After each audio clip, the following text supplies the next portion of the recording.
எப்பாப்பிரா. எப்பாப்பிராவும் உங்களுக்கு வாழ்த்துதல் சொல்லுகிறான்.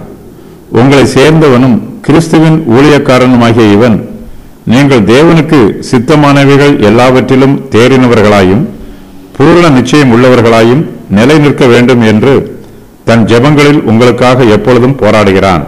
இவன் உங்களுக்காகவும் லவோதிக்கேயருக்காகவும் எரோபோலியருக்காகவும் மிகுந்த ஜாக்கிரதை உள்ளவனாய் இருக்கிறான் என்பதற்கு நான் சாட்சியாய் இருக்கிறேன்.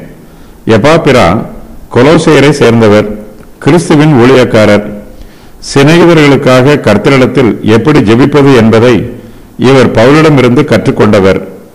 கொலோசையர் தேவனுக்கு சித்தமானவைகள் எல்லாவற்றிலும் தேறினவர்களாயும் பூரண நிச்சயம் உள்ளவர்களாயும் நிலை நிற்க வேண்டும் என்று தன்னுடைய ஜெபங்களில் அவர்களுக்காக எப்பொழுதும் போராடுகிறார். கர்த்தருடைய பிள்ளைகள் ஒவ்வொருவரும் தேவனுக்கு சித்தமானவைகள் எல்லாவற்றிலும் தேறினவர்களாயும் பூரண நிச்சயம் உள்ளவர்களாயும் நிலை நிற்க வேண்டும். இதுவே நம்முடைய வாஞ்சையாக இருக்க வேண்டும்.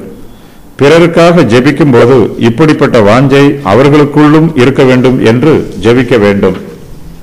எப்பாப்பிரா கொலோசையருக்காக தன்னுடைய ஜெபங்களில் எப்பொழுதும் போராடுகிறார். அவர்களுக்காக மிகுந்த ஜாக்கிரதை உள்ளவராய் இருக்கிறார். எப்பாப்பிராவின் ஜெபத்திற்கும் ஜாக்கிரதைக்கும் பவுல் சாட்சியாய் இருக்கிறார். கொலோசையருக்கு மாத்திரமல்ல, லவோதிக்கேயருக்காகவும் எரோபோலியருக்காகவும் எப்பாப்பிரா மிகுந்த ஜாக்கிரதை உள்ளவராய் இருக்கிறார்.